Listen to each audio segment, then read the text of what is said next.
Yeah. Yeah. Both retarded. Yeah, dude. So, like, I've been reading this book as of late. This one right here, The Culture of Fear and stuff like that. It was written a while ago, and it's been really interesting how, like, culturally and stuff like that, we are so much more intrigued to, like, follow sensationalism and things like that than actually address uh, bigger problems in certain culture, certain things that we like have to deal with. For example, in the book, they were talking about road rage being this great crazy epidemic and everything like that. When it was like, no, our systems for being able to transport and travel and things like that are what's failing, and we Right. need to readdress that instead of just being like, oh, look at this over here. I think that like that's an epidemic, really, of like of blaming the symptoms and never the cause. You know what I mean? The Right. symptoms are the problem. And then there's also this weird, super weird format that's been fucking with my head a whole lot, which is like media is such a weird thing to wrap your head around because it's this concept I call like manufactured consent, where basically they can present narratives through the media that are compelling to people because they show what appears to be a unified, organized front of people succeeding, and that's the imagery of it, right? Like politicians are at the podium, and there's the curtain in the background, and there's this and there's that. So it fools our little tribal monkey brains into thinking that it has like validity to it, Right. just because of the presentation of it, you know?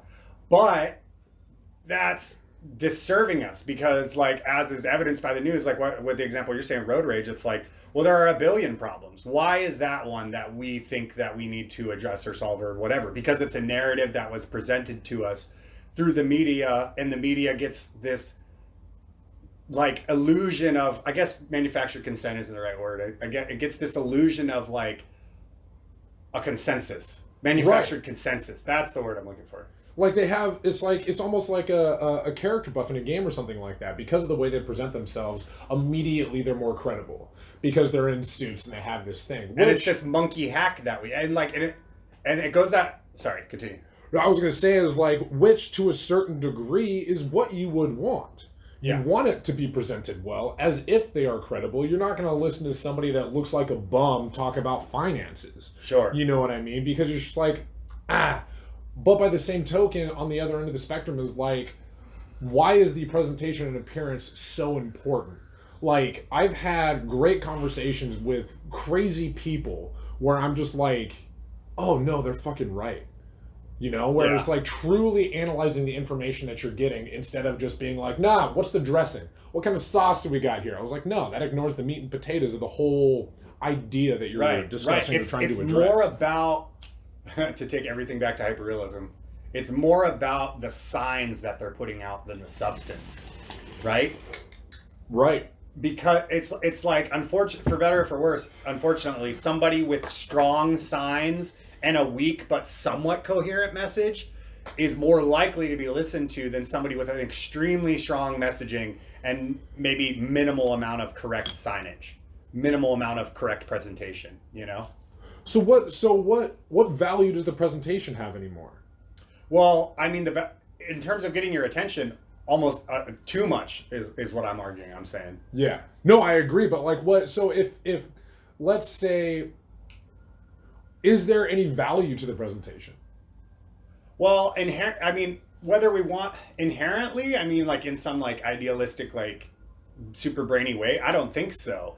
But for better or for worse, it's how our biology operates. You know what I mean? Right. And I just think that was like a very, you know, I'm not an evolutionary biologist, but I fancy that I am occasionally. And and I think it's just a human instinct, right? Because like if we saw consensus among a group, like it was wise probably to be like, hey, there might be something to that.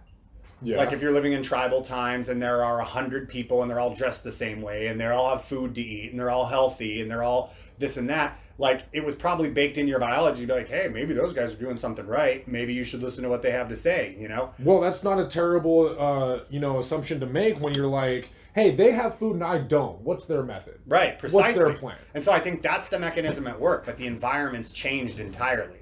Like, at least in the United States, for the most part, we all have those bases covered, but we still have this monkey mechanism telling us that the consent of the tribe somehow holds weight. And we're getting these illusions of consent of the tribe. So how do we find a middle ground there to be able to acknowledge our biological like mechanisms, but also start evolving from them? You know what I mean? Yeah. Because it's something that we've already done to a certain degree through cultural norms and things like that. For example, it's like we don't run around raping people when we get horny. I mean, sure, that still happens, but it's on a very small degree. Not at the scale that it not at the scale that it was. Yeah, that it once was. Yeah. Where it's like, no, I want to procreate, and you're the vessel that I decide to do it with. So that's going to happen. Yeah. And we have created a culture to where it's like, no, that's not dope. That's not cool. Let's go ahead and look down on that real hardcore. Yeah, yeah. How do we do that same thing with, I mean, like, honestly, with certain biological mechanisms that we have? Sure. Well, maybe the process of civilization in one sense is really just us kind of reining in our biological instincts in service of morality, right? Or ethics, right? Or the greater good, you could say, But morality and ethics change and shift is what, like, the sands of time.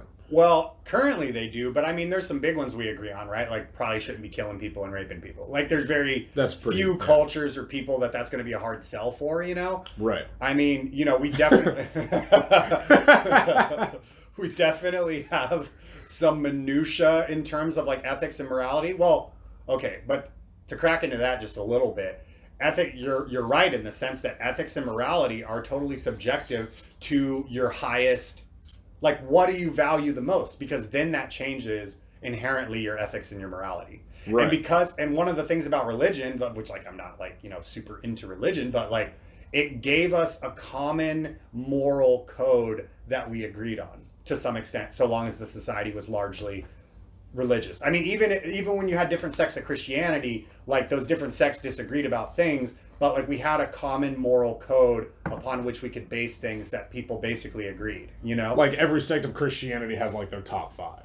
Well, they're all, I mean, far as I know, they're all like, signed on to the Old Testament for the most part. It's just kind of disputes about like what exactly the passages mean and what happens when you die, and some religions like other books more than others and interpret them a little bit differently, you know what I mean? Right. But like the main corpus of like, God is goodness, and he gave his only son for your sin, and like there's evil in the world, and your job is to like, steer away from the evil and you'll be rewarded afterlife, that type of thing. It provides this like common backdrop from which we all can kind of start.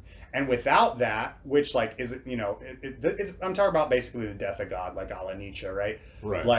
Like this is where we are. We don't have a common belief in esoterics to catalyze or ossify us all to agreeing on what the morality is, Right. And I mean, at that base, like another thing that comes up to me through conversation that I've had relatively recently is like, are those kind of things being created out of a base, which I hope, this is my hope, is that it comes from a base of benevolence.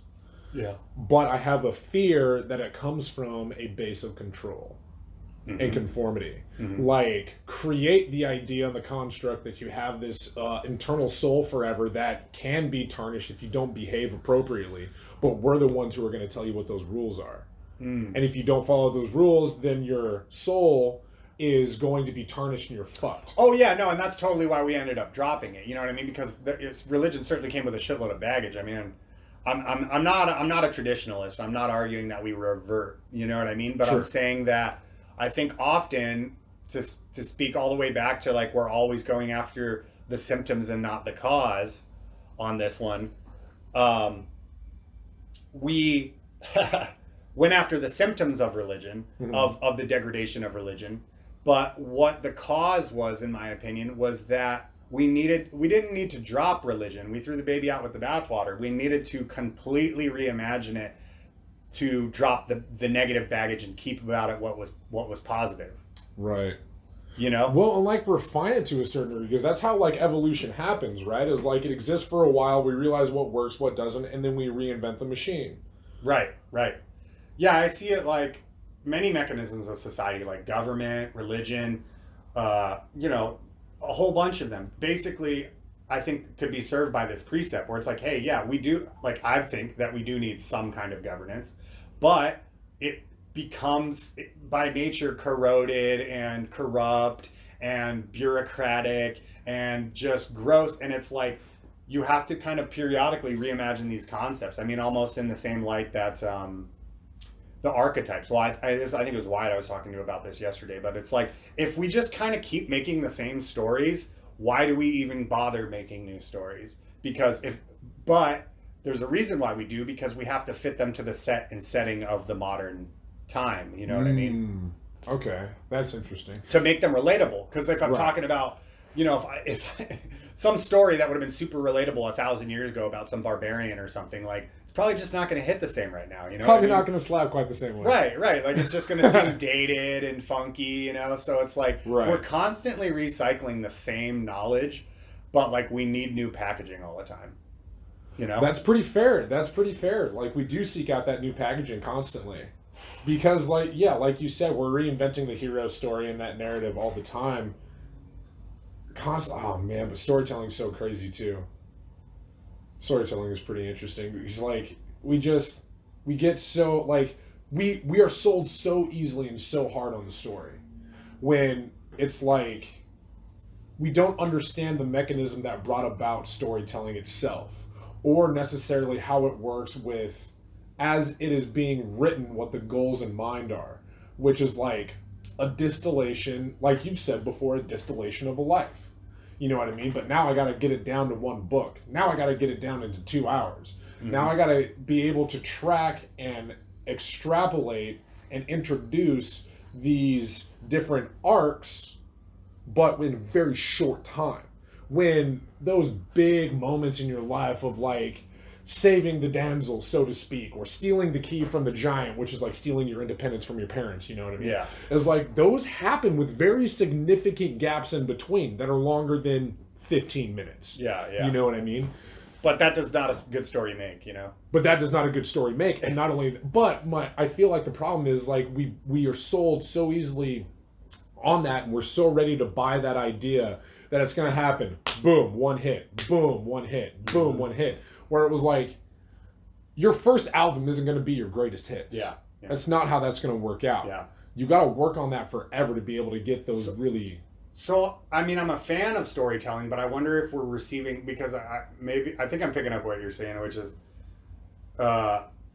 maybe we have too much storytelling right now because people are so focused on the big moments that like I think that's where people are struggling. I know I've struggled myself like with like all of the stuff that happens between those moments. You know what I mean? You just want to be on top of the mountain with the sword and the fucking babe next to you or whatever. You know what I mean? You want the victory. But there's a lot of nitty gritty. Like for every fight of a dragon, there's a fucking 20-mile slog through a goddamn swamp that's just you getting eaten up by bugs and briars and bullshit. Right. But that doesn't like make the, you know, that hits the editing floor, that hits the cutting floor, you know what I mean? Because it doesn't make a compelling story. Now, I'm not saying stories should change, but maybe our level of, culturally, like our level of ingesting them. You know? Ingestion and also understanding, you know what I mean? Like that, you're going to do some editing within the telling the story of a life. You know what I mean? Mm-hmm. Like, you're going to cut away that bullshit minutia and be like, well, I woke up today and then I just laid in bed for 10 minutes. Cut to 10 minutes of you laying in bed. Yeah, fuck that shit. I don't want to see it either. Yeah. But understand that those moments are still there. Yeah. And arguably, like, where the work is done to produce those other moments. You know what I mean? Because those other moments don't just fall into your lap. Like the triumphant moments, you know? That those triumphant moments are actually a culmination of the off-screen moments to a good extent. You know what I mean? Largely, absolutely. It's the work put in, the reps that you do, and everything like that. The guy's got to, and it's boring, but the guy's got to have eaten enough water. He's got to have, or drink enough water. He's got to have eaten recently. He's got to get to where the dragon is. He's got to, you know, like not fucking have an infection in his finger that he doesn't take care of or something, you know what I mean? So it's got to be all this little kind of setting, window dressing before you get to that, you know, on the mountain with the sword raised and the fucking lightning strike and the Right. big bayou and all that bullshit, you know? And I feel like it's just disregarded sometimes. And something that I'm almost starting to like want to like recapture a little bit is like, because I don't appreciate small moments. I never appreciate small moments. Not never, but rarely do I appreciate small moments. Mm-hmm. Like it really has to be a specific kind of Stardust where I'm just like kicking back and I'm just over the moon about a tiny moment. Yeah. And like but like this morning I just sat outside and I was reading, having my coffee. Very small moment. But I was like, I wanted to go out there and really focus on enjoying that. Enjoying like taking the time, Mm-hmm. just chilling out a little bit, Mm-hmm. starting my day not in a crazy rush with any kind of like anxiety of urgency of having something that I have to go do right now. You Yeah. know what I mean? Yeah. And but not to say that I wasn't trying to think about it. I was like, oh, after I'm done reading, I should probably do this or something like that. Still thinking of the future, But not having that- ignoring what I was doing. Yeah. I think it's this kind of like Zen to some extent, right? Where it's like ideally you like still are able to motivate yourself and accomplish the things you want to, but not at the expense of like your peace, like your like, Yeah. you know what I mean? Because I think I know what you're feeling when it's just like you just have just like a constant anxiety, and it's like, got to do this, got to do that, got to do this, got to do that, got to do that, Right. do that. While you're doing the one thing, you're thinking about the next thing. While you're doing that thing, you're thinking about the three other things, and then you're thinking about the thing you didn't get done, and then you're thinking about, you know what I mean? And it's just a spiral. Like it's like a game that there is no winning. There is only maybe losing a little bit less. Yeah, a little bit like less a sometimes. pretty shitty like mental way to be about it. And and what I think is fascinating about this to some extent is it's like this is all a process that's happening internally. Right. You know, like because there's any amount of things, sure, external could happen that are like that have the potential to piss you off. Right. You know what I mean? But it's really in your response to it. And the same person could have the same day in terms of their external output, and be entirely worlds apart in how they experience that internally. Right. I mean, like, I feel like that's probably the strongest argument versus the subjective, like, objective reality, right? Is like we could be in the same room and have the same exact thing happening around us at the same time, and we're going to have two radically different experiences. Yeah. And something to go back to stories just for a sec, because I think it links up with this to some extent, is it's like we're almost in, I think a lot of times, you know, not all stories are like this, but a lot of times with stories you have a suspended disbelief, and you're kind of what a good movie wants from you is to get into that movie, and in your head you're identifying with the protagonist on some level. You're like, it's like an avatar for you, you know what I mean? At least, and that's what's captivating about it. I mean, particularly, you know, let's speak to like a hero story, you know what I mean? That's what's happening. You know, you're saying this could be, part of you is saying this could be me, I could go through some sort of adventure like this, you know? Yeah, absolutely. But I think that's a useful exercise in like imagination and things like that. At the same time, like the reality of becoming that thing is not in watching a screen or having suspended disbelief or all the imagining in the world. It's doing a bunch of shit that's probably going to not be movie worthy or noteworthy for hours and hours, if not tens or hundreds of hours, before anything manifests from it that would even be worthy of a 10-minute clip in a movie. Right. You know? Yeah. And it's not like a light switch either. You can't just like go into your dome and be like, okay, I'm gonna flick on hero mode. Now I'm a hero. You know what I mean? Like, or now I'm crazy smart.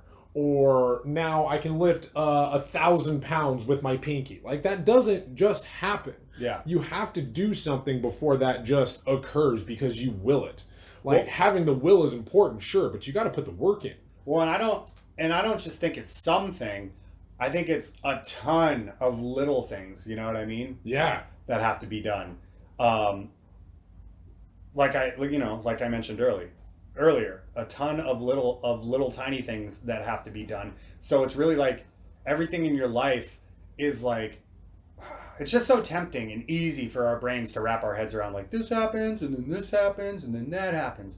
But it's like, yeah, those are the cliff notes. Those are the movie that if you were making a movie, that's how you would phrase it. But like really the majority of the time that you put towards something is going to be like unromantic.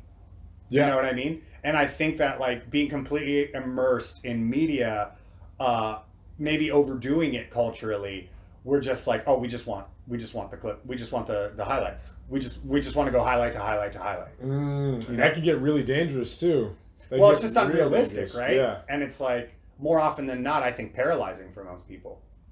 Right, but it almost becomes like, and like my mind starts going towards the different kinds of media that we see exploding right now, like Instagram and TikTok and things like that, where we're just looking at these glorious lives through this camera lens. Or I was like, that's just what you're being sold.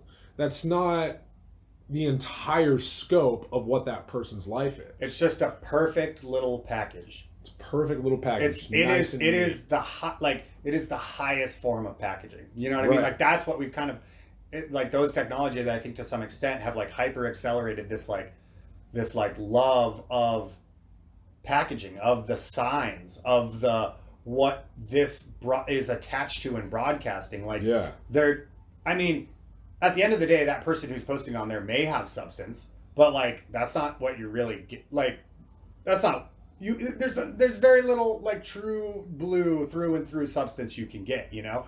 And moreover, like so much perspective is removed.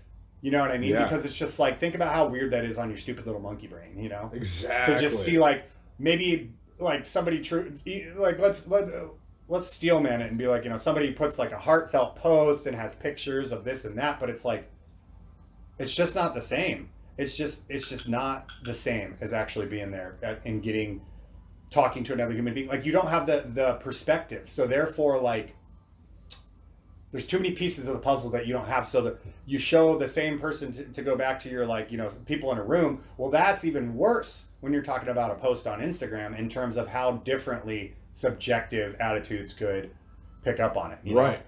Yeah. Jesus. Yeah. Absolute.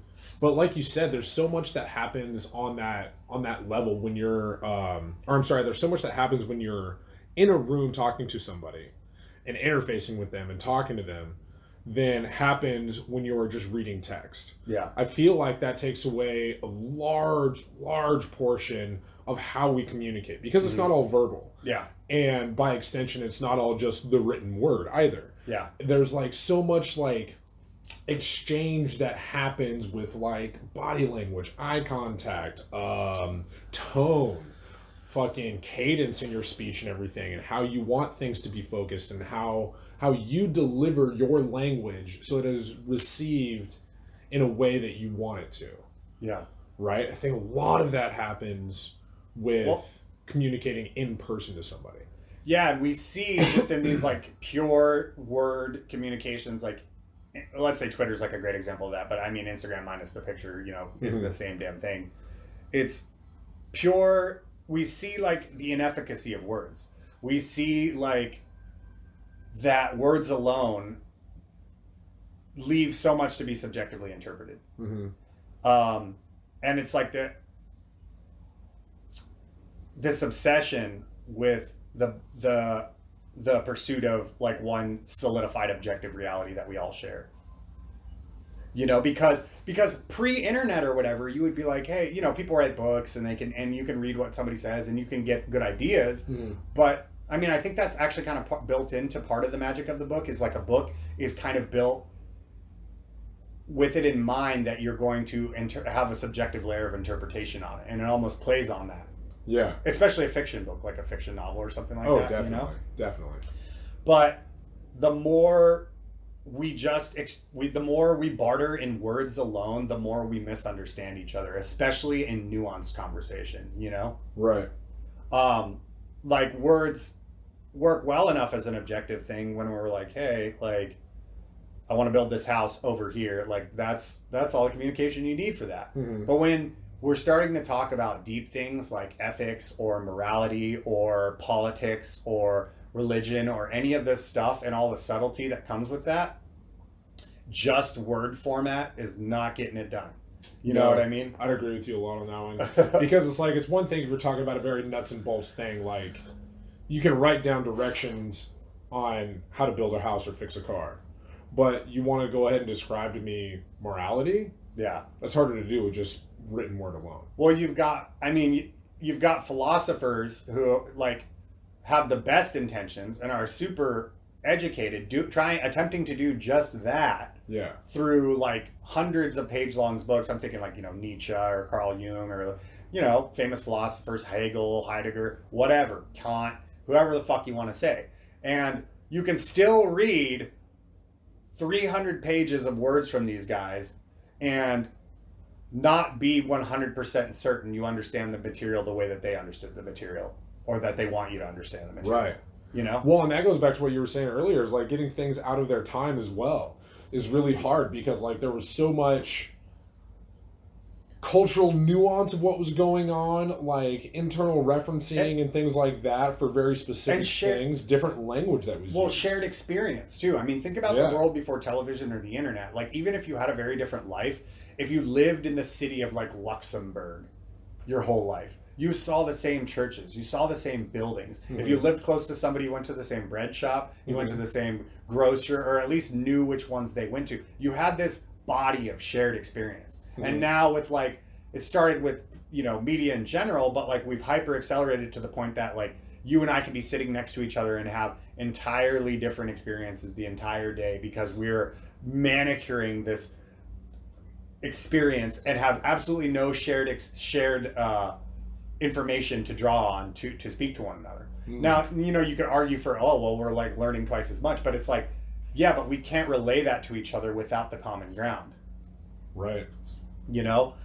There's this atomization that's happened to the individual on a large scale, and I think it's one of the things that we're having such a hard time with. I think really to some extent it's at the root of a lot of depression in modern society is the atomization of the individual.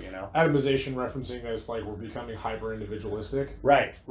We're not getting shared experiences with other people, and that's, like, kind of compromising our tribal nature. Our pack nature. Yeah.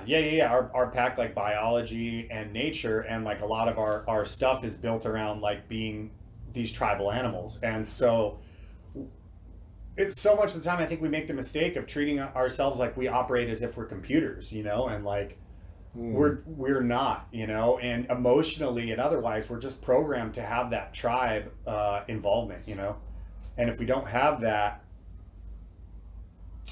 I think it fucks with us pretty good. So if we're steering, if it doesn't serve us anymore, should we try to hold on to it? Well, that's just it, because, like, you end up in, what do they call this? The uncanny valley. Well, that's a specific term, but I'm going to use it for this, probably badly. But, okay, if you abandon the thing with structures that are currently working, if you abandon them altogether, it's hard to guarantee that whatever you replace it with won't be worse. You know what I mean? So if it's even working somewhat, like, as flawed as anything is, if it's working somewhat, like, in a sense that's like, okay, well, it's kind of functioning, because you do run the risk of replacing it with something that doesn't function at all. Right. Or causes so many terrible second order effects that, you know what I mean? Like, we're essentially in the age of, like, we're science experiments, because there's no fucking control group. And by the time we can't even, society's moving so fast, we can't even study the effects of last year before this year's new effects are completely changing the game. I see what you're saying. So there's no static place to sit and, like, make that decision. Like, I was talking yesterday about, like, isn't it funny to some extent that we base our years, like, our calendar system off, it's the Christian religion. It's after death and before Christ. Mm-hmm. And it's like, I'm sure there's a bunch of sciencey fucks that are like, I have a way better way to count time. But the problem is we're all on that fucking system, and it's working enough. You know what I mean? Like, well, think about what a pain in the ass it would be to like switch literally every person over to a different calendar. Well, dude, imagine how long that would take, even if they were all on board. Well, and how would you even get everybody on board? You know, like Right. you'd have to like implement something like on the level of like the federal government, and even then, it's like, well, people aren't exactly hip on like the federal government coming down and being like, here's we know what's up. This is what we're doing now. Yeah. Deal with it. Well, because I mean, it's like it's what I've always wanted to some extent for people to stop trusting the government because they don't deserve it. But at the same time, it leaves us in this weird fucking ether. You know what I mean? Where it's like nobody likes how we're being ruled or led. I don't like that word because I don't think they're leading shit. But leaders like go into battle and shit. They don't fucking sit down and sign fucking crazy documents. They fucking yeah, dude, it's super weird because it's like it's liberating to reject your government and be like, yeah, no, it's totally over and everything like that. But then you come to the horrifying conclusion that now you have to govern yourself. Well, in a way that is better and more morally aligned than the systems that you rejected. Well, we're back to the uncanny valley in that concept, right? Where it's like, hey, we all know the government sucks. It's kind of doing, like, it's not like, I don't know, like actively on fire and everybody getting robbed by like the federal police or something like that on a daily basis. But like, it seems to be heading there, and it's like. Feels that way sometimes. And so that's a big, gigantic shift that needs to occur, but it's like, at what point do you make that shift? And it's going to be super painful in pretty much any way you can imagine it going down. You know what I mean? But how do you mitigate that whole process? Because like another example of this is like fossil fuels, right? Like figuring out a way to transition, which we probably have the technology and everything like that to be able to do it, but completely transition away from fossil fuels, from using them and shit like that, mm-hmm. right? Even if everybody was on board, money wasn't the issue or anything like that, won't people back were just like, let's do it for the sake of resources or whatever it was. How fucking long would that take? And how hard would that shit be? You would have to recreate entire systems of shit. There's this inertia, like momentum, that's the word I'm looking for. There's momentum to large systems, be it government, be it that everybody drives and we have road systems and stuff, you know mm-hmm. what I mean? Like, even if we have the perfect idea tomorrow, right now, the implementation is a whole other motherfucker. You know what I mean? And we are actively trying to move away from fossil fuels, but like, that one's super fucking tricky. And there's a lot of angles on that are like, one of them is maybe we need to have lifestyles that consume less energy to begin with. Maybe we've kind of benefited from this it seems like we've benefited because it takes like 10 million years for whatever organic matter becomes oil, mm-hmm. and we're just pumping it up. And so we have this like almost like steroids, but it's not going to last. You know what I mean? And we've just set this standard that we're used to with energy consumption, mm-hmm. that no matter, like, we're going to have to switch to other methods of consumption, but maybe part of the problem is that we're consuming too much energy to begin with. Or too inefficiently. Yeah. Well, you can solve that problem by either making it more efficient or consuming less net just by like doing less things. Or, those are options, right? Do less things or make the things that you do more efficient in the way that you consume energy, Yeah. But it's strange because we seem collectively through various means to be completely like enamored with this way of continuing to pursue more and more energy consumption, more and more convenience and comfort. You know what I mean? Right. We seem to be like totally wed to it, despite the fact that like population satisfaction or like happiness or contentment or fulfillment is arguably like as low as it's ever been among people. You know what I mean? Which is weird to think of because we're like, you can watch whatever you want, you're going to get fed, blah, blah, blah, blah. But you have like, and maybe part of that is just like the way they were even surveying, but like, and there's an argument to be made that like, hey, yeah, there were just as many depressed and miserable people, probably more, but there weren't as many surveys. You know what I mean? Like, right. Like the guy who's going into the West Virginia coal mines every day doesn't have time for your stupid fucking survey, buddy. You know what I mean? Like, yeah. Well, I mean, that's like a nuance that like I was even not struggling with, but definitely crossed my mind this morning too, which was like, Man, if I was in like a tribe right now, I would be considered the laziest member of the tribe, just sitting around all morning reading a book or some shit like that. Like it's definitely a privilege of a sort. You know what I mean? Well, I don't yeah. have to go out every morning and hunt my food. I don't need to go into the forest with a fucking grocery list. Like, I wonder if, see, I often wonder though, if like ancient peoples, let's say 10,000 years ago, whatever, you know, hunter gatherer times, were working more than us or working less than us. I struggle with that. I'm not sure that they were working as much as we are. What if we're working so much as we are because we have this baseline of needs that we think is necessary that really isn't? And what if they spent most of the day just kind of fucking kicking it and then just picking some berries here and there and then going on a hunt because they didn't have to worry about if the AC is working, if my clothes are clean, if da da da da. Like all these conveniences, like somehow we choose to only see their benefit and rarely their cost. You know, things you own end up owning you. Yeah, precisely, right? Yeah. Precisely. So all this comfort and convenience, like, is also a bitch in another way. Is a way, like, is something that we serve. You know, because we have to maintain it. Because we feel we have to maintain it. Yeah. You know, but like, what is really like the baseline subsistence of life? You know what I mean? Like food, water, sunlight, tribe. You know what I mean? Like anything more than that, you're just like, I mean, okay, we could get into some hair splitting arguments about it, but like that's really it for the absolute total baseline. But we've allowed ourselves to place all these other things into the necessary list that are sure comfortable, sure convenient, but I guess I'm saying we so infrequently calculate their cost and just get jacked about their benefit. Do you think we get comfort and convenience like confused with, oh Jesus, what am I trying to say here? Like we just correlate it to being a necessity because, or no, quality of life. Do you think those correlate? Comfort and convenience equate quality of life? I think that, I mean, and there are studies that show this, I can't like put them offhand, but there is a level, there is some sort of monetary level of convenience that does improve the quality of life, but then after that, there's very little return on investment. Isn't it like $85K a year right now?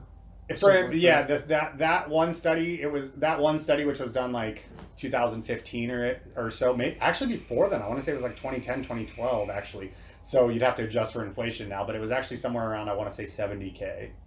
70K. And then it was like you could travel when you want. You can basically have what you want for the most part, but it's like, you know, you're not going to be able to like have a garage full of Lambos or anything. And that's kind of what the study's saying is that like, hey, like once you have a car and like a place to sleep and can eat what you want kind of, like getting a Lambo isn't going to increase your happiness all that much. You know? The effect's marginal. Yeah, right. Well, we're just on this unlimited growth mindset, right? Where we're just like, the more the better, you know? And I think that, you know, we have our biological programming to blame for that to some extent because it was more resources, the easier I can survive. It was an environment of lack and we're literally programmed that way. Right. And we're like some of the first generations of humans, 2, 3, 4, I don't know how long you want to take it, but not very many in the span of how long human beings have been on the planet, that are like, oh, you have all the things. So like you have to actively, and I think really like that is the quest of our generation. That is the task of that is the great war of our generation, is to reconcile what we want to be with what our biology is programmed to have us be. You know? And we've done it in some respects, like you said, we don't run around raping and murdering and killing people.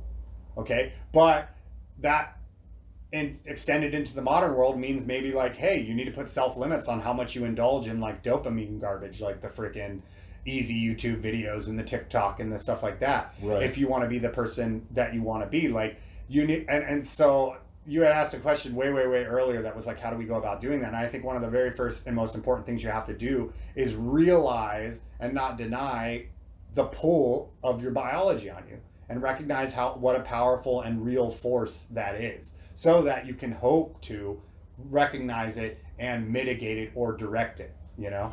But is that kind of like figuring out a way, I guess, almost like maintaining a car or anything else, but like figuring out a way to mitigate that biological response? Is that the move?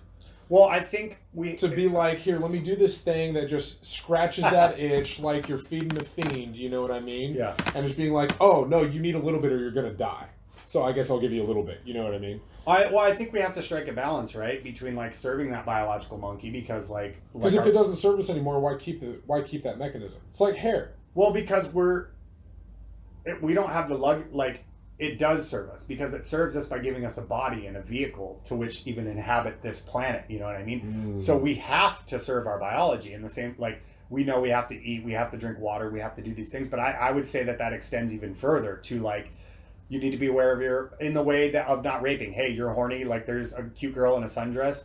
Yeah, you have to put a damper on any impulse that you might have. You know what I mean? Right. And so I'm extending that concept, I think, to the modern other pitfalls that are our monkey nature. Your stupid monkey brain is happy to just have you sitting on Instagram or TikTok or YouTube or whatever, infinity. But you know when you're done doing it that it wasn't good for you. The monkey won too much in that equation, right? Right. But complete what am I trying to say? Like complete deprivation of the monkey isn't going to work either. You know what I mean? It's like saying, "Oh, I just won't eat because I'll just will myself to be alive." And it's like there are just certain immutable rules that you live. You know what I mean? Like as much as maybe you want to be a solo person, and sure there are exceptions who can go and live in the mountains and maybe be happy like totally by themselves. But you're a tribal creature, and like so you're going to have to embrace the fact that your biochemistry works better. You think clearer, you're happier, and all of those higher cognitive functions will serve you better if you feed that monkey conservatively. You know what I mean? In a balanced way. In a balanced diet, I would say. Yeah, you're almost like I like to see it like you're your own babysitter. You don't grow up. You just have to be. You just hit a stage where you have to be your own parent. Yeah. And that parenting is many things, but one of the dynamics is the monkey and the biological organism that you are that's evolved largely in a wild environment, and then the higher conscious being that you also are that like doesn't just want to be subject to the desires and impulses of this physical body, but to ignore that you have desires and impulses from this physical body is to like become a slave to them because now you're blind to the way that they can affect you. Oh, that's a really valid point there, because like it's trying to increase the understanding the way that your machine works, right? Mm-hmm. If I want to break it down that way, it's like you're just getting a better understanding of your engine. Yeah. What parts function what way and things like that, and ways that you can interface and work and deal with them in a good way instead of like a destructive way or something that doesn't necessarily feel good to you morally or whatever. Right. You've got to integrate and reconcile the warring parts of yourself. Right. Right? Because your higher consciousness is at war to some extent, is in at least at minimum an antagonistic relationship with the monkey self. Yeah. You know what I mean? And so that's like a peace that has to be brokered, right? Or you're completely denying the monkey and ending up a slave to it, or totally embracing the monkey and also ending up a slave to it. Right. Because like if you don't have choice and you let yourself become like, I don't want to say victimized, but complacent against these mechanisms, I guess. I don't know. I feel like it's this infinite struggle to try to find the balance for everything, right? Because I feel like too much of one thing and it's not good. Yeah. And this is it doesn't feel good. It doesn't like drop well on your body. Even too much lethargy, you're gonna be like, oh god, I feel gross and like fucking nasty and depressed. But if you go too hard, then you're fucking breaking your body down. This is where words and math are completely fucked, in my opinion, is the concept of balance, because they are extremes. They express whole concepts that cannot, by their nature, contain pieces of other concepts. You see? So for things that are whole concepts, like a house or inanimate objects that we were talking about, great, they serve them perfectly for the most part. And that's why we're obsessed with the power they hold in those domains. but in the domains of balance, in the most important integral questions to being a human being, love, honor, ethics, fucking, those things are poorly suited to address those concepts because they deal in terms of extremes, where those are disciplines of subtlety and moderation and balance. Fuck. And obviously, I mean, I'm struck by the fact that we're sitting here talking about it. You know what I mean? So it's like, sure, okay, I'll have to back up my argument a little bit that they do serve it to some extent, but not wholly, not fully. You're prone to miss the mark. I mean, you need a lot of words to build, like a few words, and I think maybe this is what's going on with Twitter and like Facebook and stuff like that. You can't build a body of words to give it enough context to get the proper meaning across, Right. Even like, for example, like have you read a quote from a book that was profound to you, and like had good meaning, and then you read it in the context of the book, and it actually takes on an entirely different meaning? Absolutely. I find that happens with like a lot of different things, because we, for example, like consume various types of art, like music or painting or a drawing or something like that, right? We see it and we have that emotional response, good, bad, and different, whatever it may be. And that emotional response may have not even been the intent behind the art itself. Mm-hmm. But, like, how important is that? In what sense? And, like, do you have to know exactly what the context of the piece of art was to be able to appreciate it? No. And that's just it. Like, words are these qualifiers that, like, put something in a pin. You know what I mean? And art speaks to us in a way, it's like, it's communication where words fail, because it speaks in between the words, because the words are so, they're like slots. Mm-hmm. This is what this word goes in this slot. This word goes in this slot. This word goes in this slot. This word goes in this slot. Art is like a smear across those slots to some extent. You know what I mean? Where you get conflicting emotions. That's another thing with like math and language, particularly the way we use it in the modern, is we want things to like make sense and be complete and be like almost like equations that we can be like, this plus this makes this, and we try so often to apply that logic to these like esoteric concepts. Mm-hmm. And to use your example of art, we're like, oh, that's good. Well, what the fuck do you mean good? Right. Now, if you're wise to yourself, or like careful with your words, you might realize that good means good insofar on an individual level. But you tell somebody else, hey, this piece of art is good, what's their first thought? Well, I think it's good. Like, right. Like, there's almost this like insinuation that like you're telling somebody the quality of something else. You know what I mean? And that actually works, like when you're talking about a house. Once again, to beat the shit out of that concept. Yeah. When you're talking about a house, there are good built houses. There are bad built houses. But that's also with achieving a simple intent or goal. Right. You know what I mean? Or it's like, what do you want to be good about a house? Keeps me dry. It's going to be really sturdy. It's not going to fall over. And it's going to last me a long time. Yeah. You know what I mean? Those are your qualifiers. Those are my qualifiers. Beats the shit out of it. Yeah. You know what I mean? But what are we even looking for in art? What are we looking for with language? Yeah. Well, and so maybe it's not so much the tool of language, it's like not efficient. Maybe it's just our obsession with how we tend to use it to quantify, to qualify, to make things, to separate. You know what I mean? To divide things. You know what I mean? Because we're like, that's a fucking speaker, right? Mm-hmm. Well, is it? Or is it like a subwoofer and another thing and a bunch of wires and a cardboard box that's in all of it? Right. It's that too. Or is it the thing that makes sound? It's that too. Right. But like, you know what I'm saying? Like, like, so how many simultaneous concepts do words allow us to put on one thing? If you have enough words, maybe a lot, but is it ever really enough?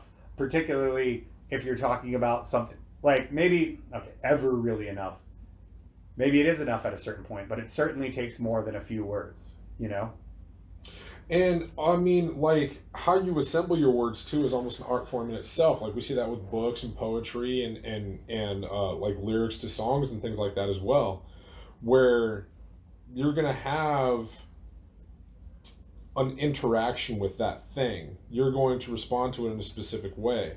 You know what I mean? Like, even though we're reading the same words, you're gonna have your own internal dialogue about how they're put together and assembled. Mm-hmm. And it's like the intent can even be to like cater your information that you're trying to project in a specific way so that it will be received in a particular manner. You get that with sensationalism and a lot of news media and stuff like that now. You know, where they like try to make a mountain out of molehill, or demonize something that doesn't necessarily need it. It's about where your attention is in the subject, right? And what news does, or at least modern news, which is like, that word's not even apt. Like the shit they broadcast on quote mainstream fucking channels is nothing but, this is what we want you to think about. This is the framing you're going to think about it within.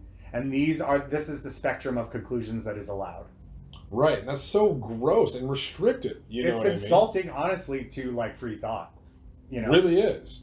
And it's like, but back to the language point, it's like I feel like our intent with language is to express our internal dialogue or feelings or whatever it is. You know what I mean? It's to express our thoughts. Yeah. Right. Right. It's like fucking Rogan has a joke about it where he's like, "You're making sounds with your face so I can read your mind." Yeah. You know what I mean? Yeah. And that feels to me like at the base our intent and purpose behind language. Right. And it's like, and you know, I've trashed on language quite a bit. So let me back up by saying, like, can you imagine a world without language? What does that give us? You know what I mean? Because some people say, like, I've heard it said that like the advent of language is the advent of lying. But I'm not sure I necessarily buy that. You know what I mean? Like for all its, I guess what I'm saying is for all its shortcomings, maybe language gives us more of an ability to express ourselves than it otherwise would without it. But I am saying that it comes with some downsides and some blind sides that aren't so simple to see. You know what I mean? Because there's this proclivity to take it very literally. Right. And I mean, that's got to be like mostly written and spoken language and stuff like that, because you're always going to have language if you're like existing you're always going to have language. You're going to have body language, you're going to have language that of like how you interface with your environment and everything like that, how it responds to you, you know what I mean? And that's all going to be different. You could argue that it's going to be different types of language there. Yeah. You know what I mean? Yeah. Like, even if you don't have verbal language, there's going to be something that you have to be able to respond with within your environment. I mean, I think you're getting down to like the essence of like just communication, right? Yeah, absolutely. And you know, just like hair splitting or whatever, you know, language would be verbal communication, but communication of all stripes it occurs no matter what, you know what I mean? Exactly. Like nobody exists in a bubble, you know? Yeah. And that is one of the things that languages allows us to do, is to kind of speak and think in bubbles to some extent. And that like has a value to it, but it also has like a deceit to it to some extent. Yeah.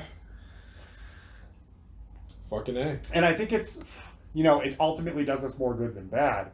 I just, you know, 100% like to point those things out. Oh, and then, yeah, we're probably winding down right about, but sure. Dude, did you know that you can go on Audible and get paid? Okay, you just got to pull up the site. You can go on Audible and get paid to like read advertisements or read books. Yeah, and it's super easy. Like, and it's not even like you have to get selected or anything. You just like go to this page and they have this list of things, and they give you a script or whatever, and say, hey, this, and then you submit it, and if they like pick it or use it or sell it or anything, they just start paying you. Yeah. Yeah. No, like I would probably be more inclined to the commercials because that's pretty like one-shotty, you know what I mean? Sure. They're probably like 30 seconds. But you can also narrate books if you want. And like I could see that as a 2-for-1 or almost 3-for-1, because you could be reading the book out loud that you've never read before, recording it, and potentially on the back end getting paid for having read a book. And enjoying it. All you have to do is read out loud. Right. You know what I mean? It's a good way to build a resume. Yeah. All right. F Brosode 1. Brosode un.